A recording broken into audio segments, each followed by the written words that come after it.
मंडळी, जय शिवराय. आपण आहोत गिरगावच्या भालेराव नाट्यगृहामध्ये आणि मी पत्रकार मंगेश आपलं स्वागत करतो. श्यामची आऊ सिली रे या नाटकाचं पात्र आपल्या सोबत आहे. या नाटकातल्या राणे काकी आपल्या सोबत आहेत. राणे काकी, काय सांगाल, काय रोल होता तुमचा?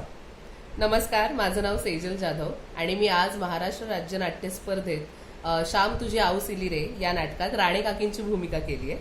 आणि या पात्राबद्दल सांगायचं तर मी खूप एक्साइट होते पहिलं तर करायला, कारण मी स्वतः मूळची घाटावरची आहे आणि हे पात्र होतं मालवणी. सो मला मुळात मालवणी भाषा फार आवडते, फार प्रेम आहे या भाषेबद्दल. जशा आपल्या महाराष्ट्रात अनेक बोलीभाषा आहेत त्याचप्रमाणे मालवणी ही एक बोलीभाषा आहे आणि प्रत्येक बोलीभाषेची एक चव, त्याचा एक टेक्स्चर, त्याचा एक लहेजा, त्याचा एक सॉफ्टनेस, त्याचा एक हार्डनेस, असं खूप काही असतं. असं महाराष्ट्रात आपल्या बऱ्याच व्हरायटीज आहेत, त्यापैकी ही एक व्हरायटी होती मालवणी. आणि माझी खूप इच्छा होती खूप आधीपासून की मला एकदा तरी मला नाटकात मालवणी करायचंय. मला कधी शिकता आलं नाही किंवा तो बॅकग्राऊंडच नव्हता. आमच्या घरातही घाटी बोलतात गावी वगैरे गेलं की, आणि सगळा वेगळाच माहोल होता. सो मला असं वाटायचं की एकदा तरी मला करता आलं पाहिजे, की मला मालवणी फार आवडते, ती बोलायला इतकी गोड वाटते. सो जर मला ते करता आलं तर फार आवडेल. आणि या नाटकाच्या निमित्ताने आणि मुळात राज्यनाट्याच्या निमित्ताने मला मालवणी पात्र साकारायला मिळालं आणि मला ते भयंकर आवडलं आणि मी खूप मजा करत ते पात्र साकारलंय. माझ्या पात्राचं नाव राणे काकी आहे आणि ही श्यामच्या आईची शेजारी राहणारी बाई आहे. म्हणजे श्याम आणि त्यांच्या फॅमिलीची मी शेजारी आहे, पण श्यामचं घर हे ती स्वतःचं घर असल्यासारखं वावरते. जसं की त्या पात्रामध्ये मालवणी माणसं जशी बिनधास्त असतात, ते कशाला घाबरत नाहीत, तडकेफड असतात, तसंच ते पात्र आहे की ते स्वतःची गोष्ट जी नाही ती पण माझीच आहे हे किती ठामपणे सांगू शकते.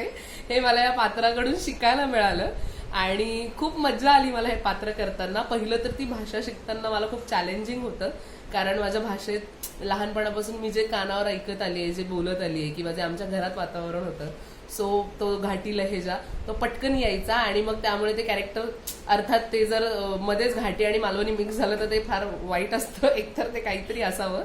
सो मी त्याचे सांभाळत आम्ही 2 महिने तालमी केल्या त्याच्यासाठी आणि ती भाषा मी शिकले. मालवणी भाषा मी खास या नाटकासाठी शिकले आणि आता मका लय बाबा आवडतं ही भाषा ना.